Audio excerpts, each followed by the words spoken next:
What's up, Taiwan? I'm Sandy Chi with news from here in Taiwan and around the world. Russian and Chinese warships are gathering at a port in Guangdong in China's south ahead of joint naval exercises.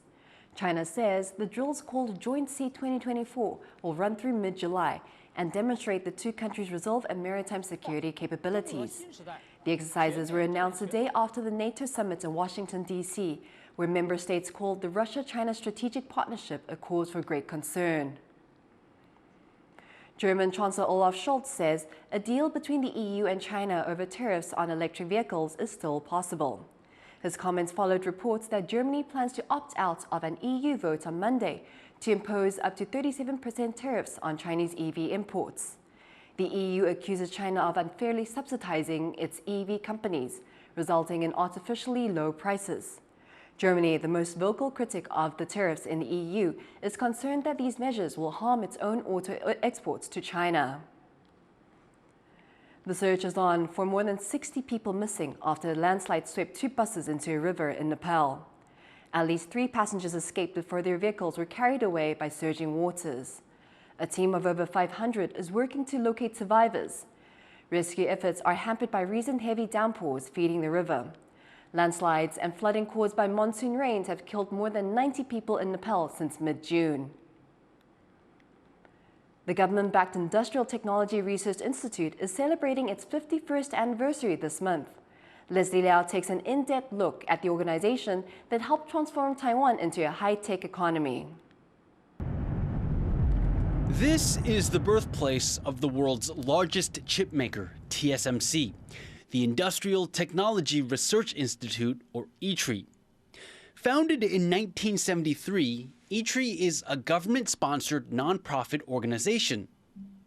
The institute was designed to accelerate Taiwan's technological advancement and help transform the country's economy from labor-intensive low-output manufacturing to a global tech leader.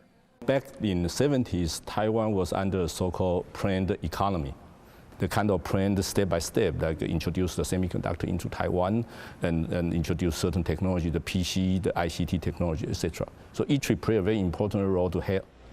Today, Taiwan is known globally as a semiconductor powerhouse. Much of that reputation is thanks to ITRI, as it was the organization that first introduced the chip industry to Taiwan. Without ITRI, Taiwan's semiconductor industry would have never developed into the giant it is today. Pretty easy to say, well, it was the seed of that industry, but I think it was more than the seed, because what it did was it really developed and guided a steady flow of engineers coming out of the Taiwan's educational system into this industry. TSMC, now the world leader in advanced chip making, was spun off from ITRI. TSMC founder Morris Chang once served as ITRI's head, where he received government assistance to establish the company. Without ITRI, there would be no TSMC. During this time, also kind of created a so-called OEM, the foundry business model, which is a TSMC was formed. Today, ITRI employs over 6,000 people with campuses, labs, and offices all over Taiwan and around the world. And its main job is innovation. The scope of ITRI's research is vast. It not only develops high-tech components like semiconductors and computers, but it also does communications equipment, composite materials like carbon fiber for bike frames, sporting equipment, and luggage bags, as well as textiles. And it's even dabbled in things like engines that go into automobiles. And the list goes on. ITRI also works on biomedical, energy, green, and robot technologies. One of ITRI's main missions now is to service Taiwan's many industries. Whenever companies run into technical or operational problems, they can turn to ITRI for help. If ITRI doesn't have a solution handy, the institute can help research ways to get around issues so that Taiwan's enterprises have an easier time doing business. For the small and medium-sized industry, they particularly need our help because they don't do a longer-term research, but they need to have, they may have some problem need to be solved. For example, as global companies make a push to become more eco-friendly, E-Tree has helped Taiwan's companies meet sustainability targets so that they can continue working with their international partners. The purpose is just partially sponsored by the government, but we do the E-Tree does the research to help the Taiwan's industry to grow. This year, E-Tree is marking its 51st anniversary. The science that takes place here has been a driver for Taiwan's economy and industry over the past half-century, and the institute hopes to sustain Taiwan's innovative prowess well into the future.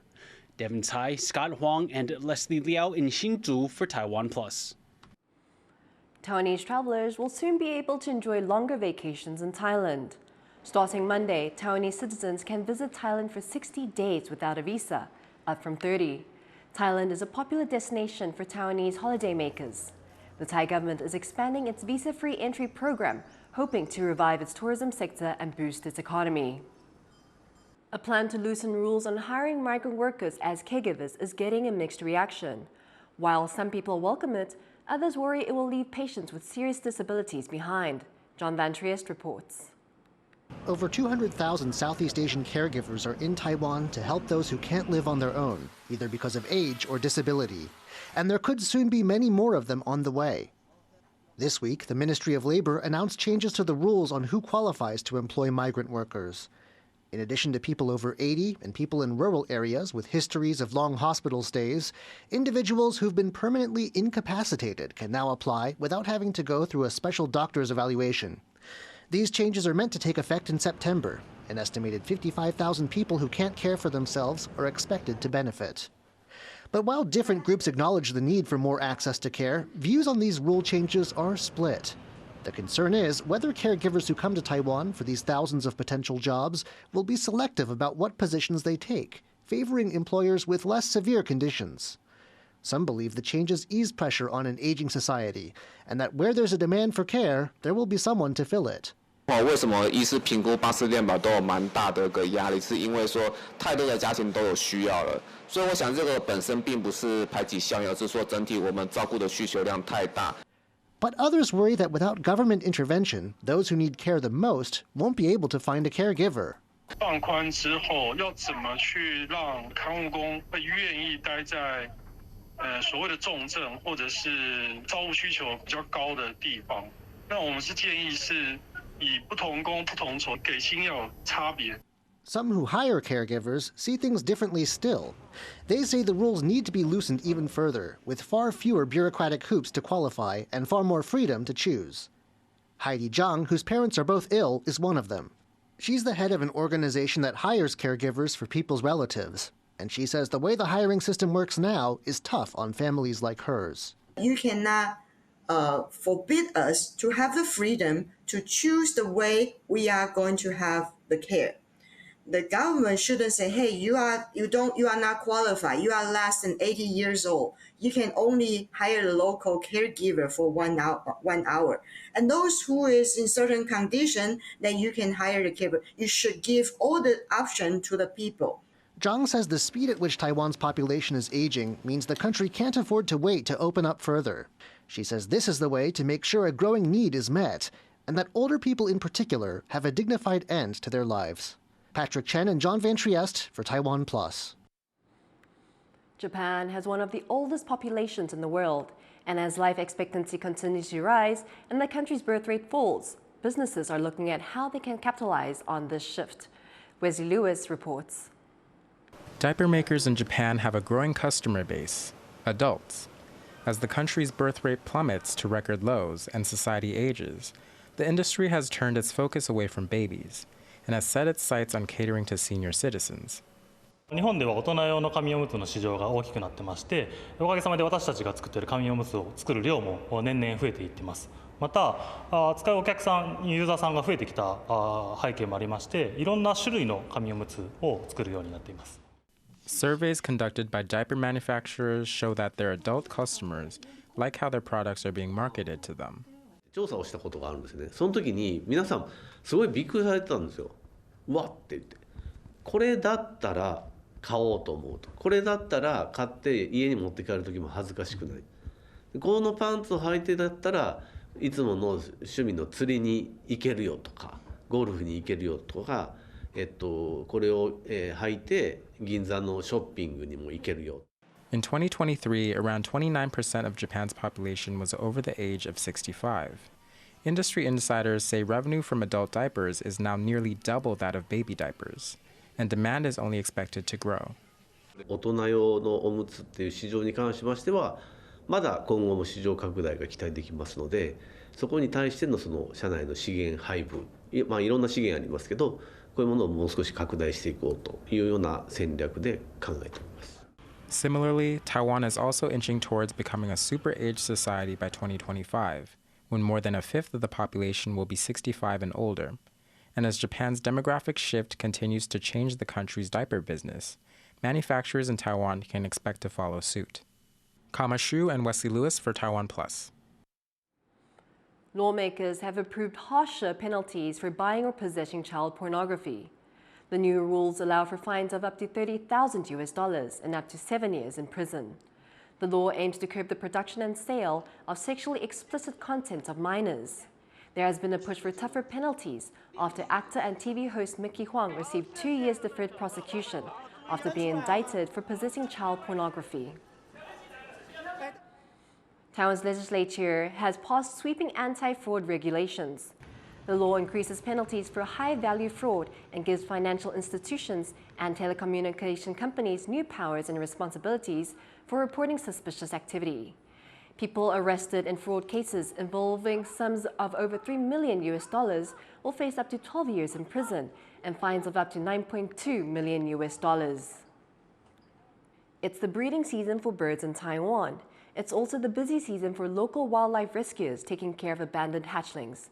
I went to a wildlife hospital in eastern Taiwan to find out how. Every day, starting at 8 in the morning, the staff here at Wild One Wildlife Rescue Center get to work.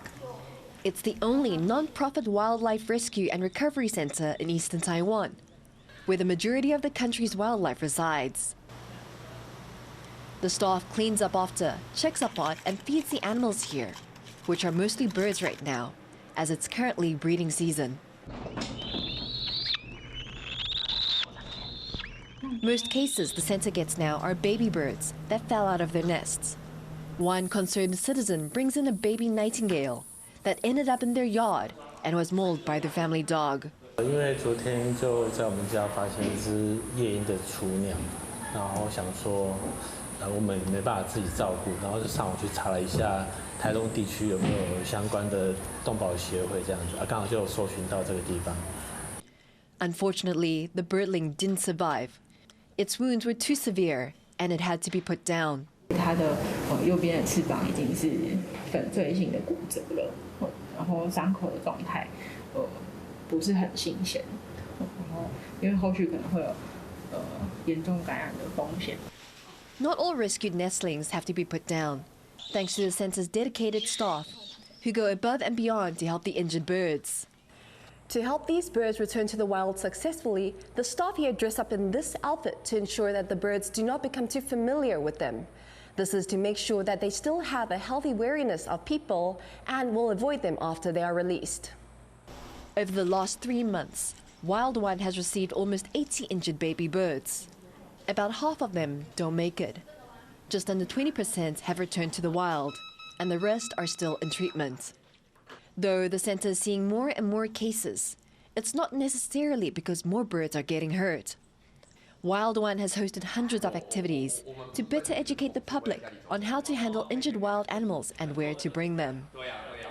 With the help of locals, wild animals in eastern Taiwan have a better chance of survival and of returning to the wild. Alex Chen and Sunny Chi in Taidong for TaiwanPlus. Thank you for watching What's Up Taiwan. Finally, check out this exhibition in Hong Kong of the popular Japanese manga and anime character Doraemon. I'm Sunny Chi, take care and see you next time.